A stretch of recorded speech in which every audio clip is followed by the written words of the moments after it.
Il gruppo Friuli TV augura a tutti un sereno Natale ed un felice anno nuovo. Un grazie agli sponsor, ai collaboratori, ai nostri media partner per aver contribuito a far crescere la nostra piattaforma in questo 2023, che ha visto nascere due importanti progetti. Abbiamo aperto il secondo canale Friuli TV 2 dedicato allo sport e agli eventi, ed è stato avviato il progetto Made in Carnia con la nascita di Carnia Web TV, il terzo canale del gruppo, dedicato alla Carnia. Un grazie di cuore per questo ai Ghidina Folk, Valentino e Alessandra, partner musicali del gruppo. Saranno con noi anche nel 2024. Abbiamo inoltre attivato il canale tecnologico FTV Tech, un grazie di cuore per la collaborazione all'esperto informatico Davide Ronchi.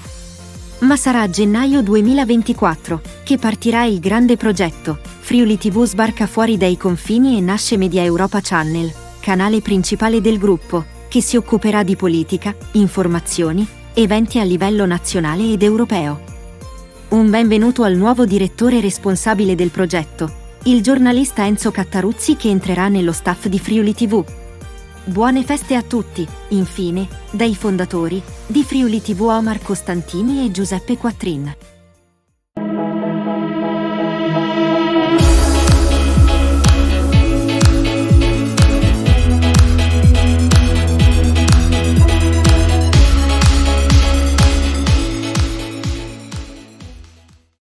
Cordiale saluto gentili amici e amiche alla Visione all'Ascolto, ben ritrovati per quanto riguarda questo ultimo appuntamento del 2023 dei nostri audio-video giornali.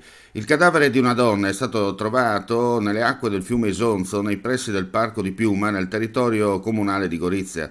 Si tratta di una donna che era finita nel fiume a Nova Gorica, all'altezza del centro kayak di Salcano, e che le acque hanno poi portato verso Gorizia. A trovare il cadavere sono stati i vigili del fuoco di Gorizia, che hanno operato sulla scorta di una segnalazione dei colleghi di Nova Gorica.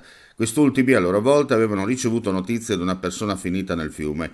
Dunque subito sono cominciate le ricerche, conclusesi alcune ore dopo con il ritrovamento del cadavere dall'altra parte del confine. Sul posto sono intervenuti anche la Polizia di Stato e gli operatori sanitari del 118. Sono state rinviate, causa del forte maltempo previsto, le feste di Capodanno a Udine, Monfalcone e Gorizia. Lo rendono noto le tre amministrazioni con altrettante note. A Udine e Gorizia si recupera domani sera, mentre a Monfalcone si posticipa durante il Carnevale a febbraio. Cancellati quelli di Cervignano e Palmanova. Programma confermato invece a Cividale del Friuli, Pordenone, Lignano, Tolmezzo e Tarvisio. Le previsioni, come detto, annunciano vento forte e probabili temporali. 4 persone che viaggiavano a bordo di un'auto sono rimaste ferite questa mattina, poco dopo le 9:30, in un incidente stradale che si è verificato a Case di Manzano. Sono state condotte in ospedale in condizioni gravi, ma non in pericolo di vita. Il conducente, per cause in corso di accertamento da parte delle forze dell'ordine, ha perso il controllo del mezzo, che è finito contro un muro. Sul posto sono intervenute 2 ambulanze. 2 persone sono state trasportate all'ospedale di Palmanova, le altre condotte a quello di Udine. Tutte e 4 con traumi giudicati di media gravità. Sul luogo dell'incidente sono intervenuti i vigili del fuoco per la messa in sicurezza del mezzo, rilievi da parte dei carabinieri.